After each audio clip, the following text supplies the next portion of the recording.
Kasus suap tenaga kerja asing atau TKA di Kementerian Ketenagakerjaan atau Kemenaker terus bergulir dan berkembang. Satu persatu fakta terungkap mengenai dugaan kasus suap TKA di Kementerian Ketenagakerjaan. Selain sudah menetapkan 8 tersangka, Komisi Pemberantasan Korupsi atau KPK juga membongkar motif adanya pemerasan terhadap para TKA yang akan bekerja di Indonesia. Para TKA tersebut dibebankan biaya-biaya agar izin bekerja mereka terbit atau keluar. Praktik pemerasan tersebut sudah terjadi sejak lama, bahkan menurut keterangan KPK berlangsung dari tahun 2012 lalu. Waktu itu Muhaimin Iskandar menjadi Menteri Tenaga Kerja. KPK secara terbuka menyebut membuka peluang akan memeriksa 2 kader PKB yang pernah menjabat sebagai Menteri Ketenagakerjaan, yakni Hanif Dakiri, Menteri periode 2014 hingga 2019, dan Ida Fauziah, Menteri periode 2019 hingga 2024. Terkait dengan Menteri, apakah ada KPK potensi untuk sampai ke Menteri atau melakukan klarifikasi kepada Menteri? Tentunya sama, dugaan ini tentu ada. Tadi sudah saya sampaikan bahwa ini adalah gratifikasinya diterima secara berjenjang. Apakah ada petunjuk ke arah yang paling atas di kementerian tersebut? Sedang kami perdalam dalam proses penyidikan. Nanti akan tetap akan kita klarifikasi apakah hal tersebut sampai ke level paling atas di Kementerian Ketenagakerjaan. Itu akan pasti kami laksanakan berjenjang ya, dari Pak Menteri Hadi sampai IF ya, tentunya pasti akan kita klarifikasi terhadap beliau-beliau terkait dengan praktek yang ada di bawahannya, karena secara manajerial tentunya beliau-beliau adalah pengawasnya. Apakah praktek ini sepengetahuan atau seizin atau apa, perlu kita klarifikasi. Hal tersebut sangat penting untuk kita laksanakan, sehingga memang nanti kalau apa yang akan kita laksanakan ke depan, upaya pencegahan juga inland dari atasnya juga sampai ke bawah, satu perintah bahwa memang itu Menteri bersih juga insya Allah ke bawahnya akan bersih. Nah, apakah ini nanti indikatornya bagaimana akan kita cross check lagi, akan kita klarifikasi dengan alat-alat bukti yang kita temukan dalam proses penyidikan. Menurut pengamat politik Citra Institute, Efriza, KPK juga harus memeriksa Ketua Umum PKB, Muhaimin Iskandar, karena praktik pemerasan dan suap tersebut sudah terjadi sejak era Caimin saat menjadi Menteri Tenaga Kerja periode 2009 hingga 2014. Kata Efriza, sebagai menteri, apa yang terjadi di kementerian itu adalah menjadi tanggung jawabnya.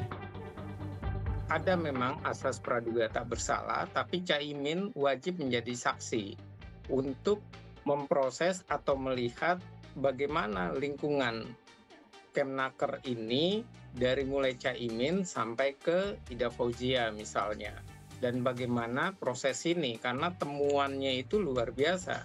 Bukan angkanya saja yang besar, 53,7 miliar, tapi juga ada 53 orang, bahkan mencuat bahwa ini juga terkait dengan office boy di kantor Kemenaker pun kecipratan. Artinya, hal ini jelas bahwa diketahui oleh sebelumnya, karena Muhaimin adalah menjabat 2009 sampai dengan 2014. Dan kalau sampai masuk wilayah kantor dari Kemenaker, jelas bahwa disinyalir, diketahui oleh pimpinan saat itu, yaitu pimpinan dari kementerian tersebut. Sisi yang lain, kita juga mengetahui kalau dulu Kemenaker ini adalah miliknya PKB. Siapapun orang yang duduk di sana itu atas rekomendasi dari Muhaimin Iskandar.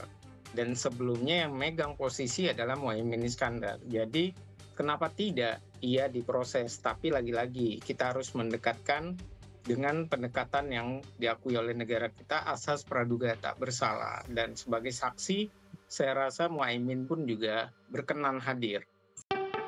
Seperti diketahui, KPK menyatakan kasus suap atau pemerasan TKA di Kemenaker terjadi secara sistematis sehingga melibatkan banyak orang di kementerian tersebut. Hingga saat ini, KPK mengekspos uang terkumpul akibat praktik tersebut mencapai 53,7 miliar rupiah, dan uang tersebut mengalir sedikitnya kepada 85 orang di lingkungan Kementerian Ketenagakerjaan. Selain 8 orang tersebut, ternyata sejumlah 53 miliar tadi ada juga digunakan sebagai uang makan dari para staf di Kemenaker kan terutama di Dirjen Bina Pinta, yaitu kurang lebih 8 miliar yang dinikmati bersama baik untuk keperluan makan siang maupun kegiatan-kegiatan yang istilahnya di luar non budgeter. Dan inilah yang tadi saya sampaikan kurang lebih 5 miliar tadi yang telah diterima oleh baik itu OB dan staf-staf lainnya yang mengurus terkait dengan pekerjaan sehari-hari di Bina Meta juga menerima semua, dan mereka telah mengembalikan yang kurang lebih tadi saya sampaikan kurang lebih 5 miliar rupiah. Lebih jauh, Efriza menyebut bila OB bisa kecipratan uang pemerasan dan suap maka hal tersebut seperti lumrah atau legal.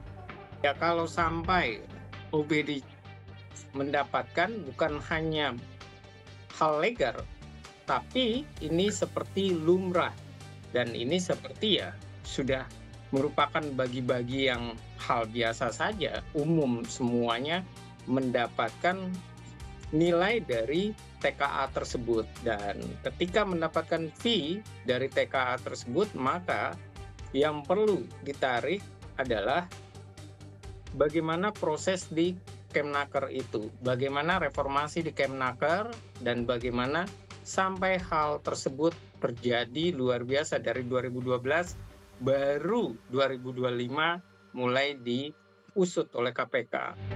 Jika mengacu keterangan KPK, kasus pemerasan atau suap TKA ini seakan-akan seperti sudah terbiasa dan tidak lagi menjadi sesuatu yang harus disembunyikan. Kasus ini berlangsung dalam waktu yang panjang dan melibatkan banyak orang, serta aliran dananya juga merembet kemana-mana.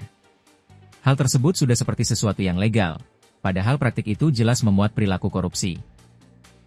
Mengingat Kemenaker selalu dipimpin kader PKB selama 4 periode berturut-turut, bisa jadi memungkinkan adanya kecurigaan soal aliran dana masuk ke partai tersebut. Bahwa kader-kader partai itu punya posisi atau pos masing-masing. Dan kita tahu Kemenaker itu, begitu juga dengan Kementerian Desa misalnya, itu adalah punyanya PKB. Dan kita harus berasumsi namanya politisi, namanya sudah diposkan, kemungkinan besar menjadi ladang subur untuk mengelola partai secara tidak langsung dari aliran tersebut memungkinkan saja. Apalagi kita lihat setiap menjelang revisi pemilu, partai politik di Indonesia selalu berbicara akan kenaikan anggaran partai. Mereka berbicara bahwa mengelola partai, menghidupi partai itu butuh biaya besar. Sehingga dengan adanya pendistribusian, dengan adanya mereka diplot masing-masing pos, saya rasa kemungkinan itu besar. Namun lagi-lagi kita tetap harus menggunakan praduga tak bersalah. Penyelidikan KPK maupun penyidikan itu tetap harus dikedepankan dengan memberikan kesempatan bagi Muhaimin untuk berbicara sebagai saksi dan membuktikan kasus-kasus itu bahwa ia tidak terlibat. Dan saya rasa sekelas Muhaimin menghadapi kasus itu, bagi Muhaimin itu adalah suatu hal yang sangat penting. Pertama adalah terkait dengan ekspos dirinya yang akan menjadi trending kembali, dan kita juga kangen dengan diksi-diksi Muhaimin yang nyeleneh, yang nyentil. Sisi yang lain, kita juga mengetahui bahwa Muhaimin ini begitu lincah, dan buat Muhaimin persoalan ini tidak menjadi masalah dan tidak menjadi suatu hal yang bakalan menggerus citra PKB maupun membuat PKB itu posisinya turun, karena Muhaimin sudah terbiasa dengan hal tersebut. Bahkan mungkin Muhaimin akan bersorak girang menyambut diperiksa oleh KPK karena kesempatan ia menjadi trending topik lagi. Dalam kasus ini, menurut Efriza, ada orang besar dan memiliki dukungan. Ya kalau kita berbicara tentang itu jelas. Yang pertama, karena ini urusannya di Kemenaker, jelas ini adalah tokoh besarnya adalah para menteri tersebut. Dan para menteri ini tentunya ia bisa jadi ada backingan. Dan backingan ini adalah apakah pertama diketahui tidak oleh presiden dan diketahui tidak oleh, dalam hal ini adalah para pimpinan di sana, dan kita tahu juga pimpinan yang dimaksud di sini adalah misalnya pimpinan partai politik, karena ini diposkan, diplot. Nah, ini adalah situasi-situasi yang saya rasa menjadi sebuah pertanyaan publik. Apakah misalnya dalam kasus 2020 ini Pak Jokowi mengetahui, kemudian Pak Jokowi merespon, ataupun Pak Jokowi mendiamkan? Ini tentu menjadi pertanyaan publik berikutnya. Karena bagaimanapun kabinet, menteri itu, walaupun bisa saja keputusan dan kebijakannya diambil atas inisiatifnya sendiri, tapi saya yakin mereka tetap berkoordinasi dengan presiden. Dan ini adalah suatu hal yang perlu untuk didalami oleh KPK. Sebelumnya, usai KPK menemukan aliran dana rencana penggunaan tenaga kerja asing atau RPTKA, kasus dugaan korupsi di Kementerian Ketenagakerjaan, penyidik menggeledah rumah pegawai Kemenaker, dan 2 perusahaan agen TKA, pada akhir Mei 2025. Hasil penggeledahan di PTDU di kawasan Jakarta Selatan, penyidik menyita dokumen keuangan mengenai rekapitulasi pemberian uang mengurus RPTKA.